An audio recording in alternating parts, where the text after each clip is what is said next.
4 PM news network में दोस्तों आपका स्वागत है। मैं हूं आपके साथ राशिद ज़हीर। चाहता तो मैं ये था कि दो खबरें अलग अलग बनाऊं, लेकिन एक खबर आपस में इंटरलिंक्ड है, इसलिए मैं आपको दोनों खबरें एक ही खबर में बताने जा रहा हूं। केजरीवाल साहब की ज़मानत हो गई और वो बाहर आ गए। बरसे मेरे खून का एक एक कतरा मेरे देश के लिए है, इतनी बड़ी बात नहीं है। जब खून के कतरे की बात आई तो मुझे इंदिरा गांधी जी का वो शब्द याद आए पुराने ज़माने में, इलेक्शन के बाद में जब इंदिरा जी का असैसिनेशन हो गया था, उसके बाद जो पम्फलेट लगे थे तो उस पर ये लिखा हुआ था। तो इतनी बड़ी कुर्बानी नहीं है। एक नूरा कुश्ती, ये अल्फाज नूरा है या लूरा है इसके बारे में तो नहीं मालूम, लेकिन नूरा कुश्ती है वो ये है कि हरियाणा के समय ही आप बाहर आएँ तो जहन अलग जाता है कि आपकी पार्टी ने हरियाणा के अंदर इंडिपेंडेंट लड़ना शुरू कर दिया। 90 सीटों पे बताया जा रहा सब जगह लड़ेंगे। ऐसे वक्त में केजरीवाल को बाहर आ जाना या कर देना, क्या कांग्रेस को हरियाणा के अंदर कोई झटका देने की बात है? एक बात तो है, ये नज़र डालिएगा आप इस पर। जमानत हो चुकी थी ईडी की, उसमें फिर सीबीआई ने फंसा दिया। जब चाहें रखें, जब चाहे छोड़ दें, आपकी बड़ी मर्जी की बात है। मैं दूसरी खबर भी बताऊंगा, लेकिन एक मिसाल मेरे जहन में आ गई है, वो पहले आप सुन लें। मैं आपसे इल्तिजा करता हूँ। आपने देखा होगा कभी कभी चूहे बिल्ली का खेल। चूहा को कभी कभी बिल्ली थोड़ा सा जख्मी कर देती, अधमरा कर देती अपने दांतों में लेकर के। और कभी कभी क्या होता है कि चूहा वो मरा तो नहीं होता, लेकिन वो भागने की कोशिश करता है, वो उसको फिर पकड़ लेती है। तो चूहे बिल्ली का खेल कुछ इस प्रकार का होता है कि वो कहता छोड़ दे, वो कहता नहीं, ऐसा होता है।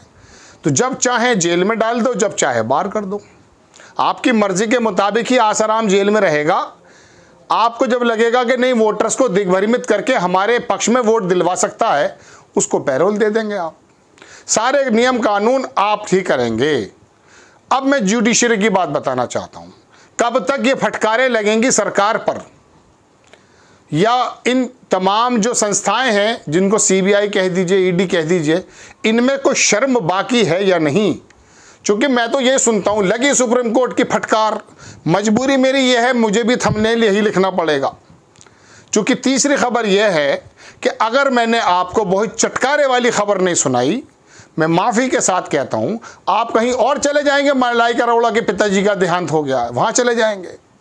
देखिए, मैं आपसे बताना ये चाहता हूं, आप खबरें मेरी मत सुनिए, आप खबरें वो सुनिए। बराए करम मैं आप दर्शकों से इस समय मुखातिब हूं।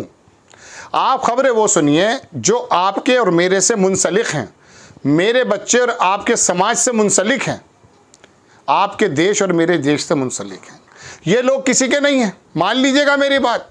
ये इतनी मोहब्बत और प्यार से बात करते हैं संसद के अंदर, कैंटीन में या जहाँ भी मिलते हैं, जैसे मामा फूफी के लड़के हों। और आप फेसबुक के अंदर 5 जन्ने को देखोगे नफरतें फैलाता हुआ, उसको गाली बकने शुरू कर दोगे। कोई असदुद्दीन ओवैसी बोलेगा, उसको गाली बक। ये लोग आपस में बड़े शानदार काम कर रहे हैं और इनकी ज़बरदस्त तरीके से घुसपैठ है आपस में। एक साहब हैं, मुझे याद आ गई थी कि मैं खबर से नहीं जा रहा हूँ, खबर मैंने दोनों सुनाऊँगा, लेकिन एक आध मिनट की बात और सुन लीजिए, आपको तो मज़ा आ रहा होगा। चलिए खैर, मैं आपको रोचक अंदाज में इसीलिए बताने की कोशिश करता हूं कि ये घुट्टी गले के नीचे उतर जाए और जहन साजी हो जाए।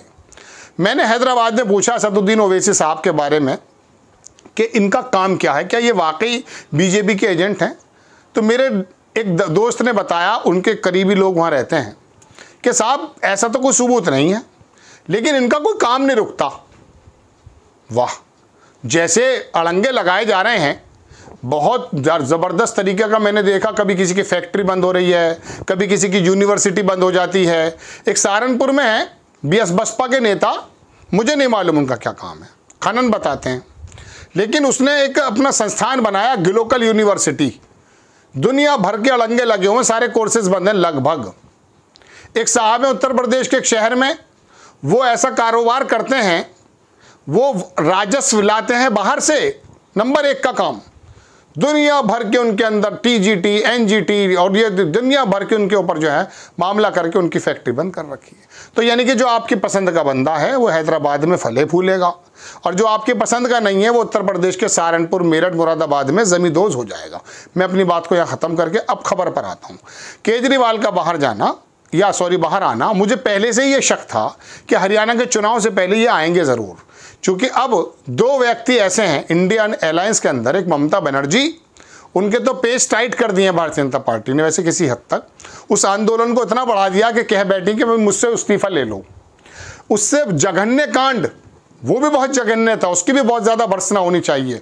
मध्य प्रदेश में यके बाद दीगरे हो रहे हैं, चौराहे पर ही रेप हो गया जनाब मन, लेकिन यादव साहब की तो कोई जून पे कान पे जून ही रहेंगी और आपको भी दिक्कत नहीं है।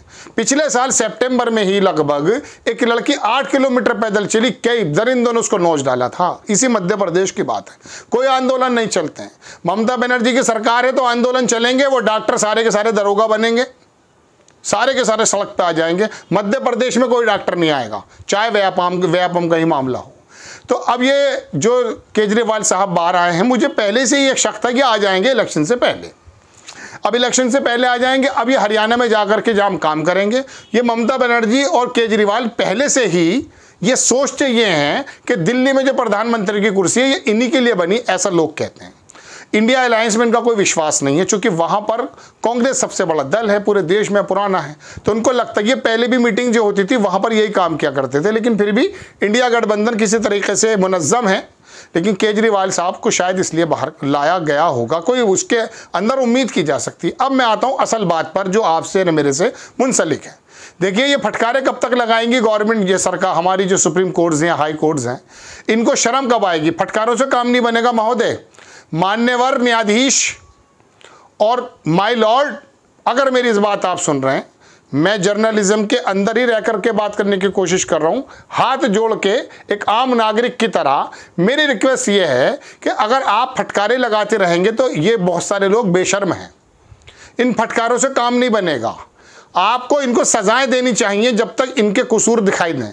एक 100 करोड़ रुपए का आदमी पकड़ा था महाराष्ट्र में, उसको फिर बताया 10 करोड़, फिर 3 करोड़, फिर 1 करोड़ रुपए पर आकर टिक गए। कोई अगर मुजरिम है नेता तो आप उनको जेल से छोड़ते क्यों, उनको सजाएं दीजिए। लेकिन फिर ये बार बार एक जमानत दे देगा, दूसरा दे देगा, विभाग रिपोर्ट नहीं देगा, उसमें समय लगा देगा, आप चाहें उसे लंबा कर दें। पिछले जो चिदम्बरम साहब थे वो किसी ज़माने में उन्होंने अमित शाह के बारे में बताया जाता है जेल चले गए थे, था वो आपको मालूम है। उससे 5 दिन ज़्यादा फिर चिदम्बरम साहब गए, मतलब भेजना ही था, ऐसा महसूस होता है। आप अगर 100 दिन थे तो आपको 105 दिन भेजा जाएगा।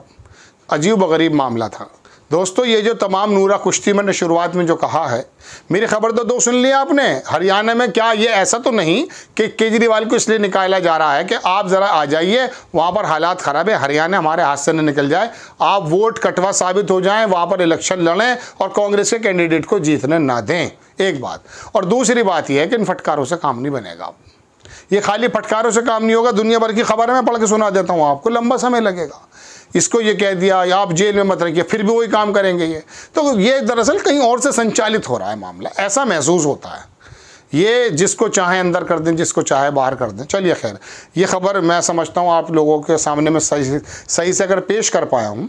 आप बराए करम चैनल को सब्सक्राइब भी कीजिए, शेयर भी कीजिए, लाइक भी कीजिए। नेक्स्ट टाइम मैं किसी खबर के साथ हाजिर हो जाता हूँ।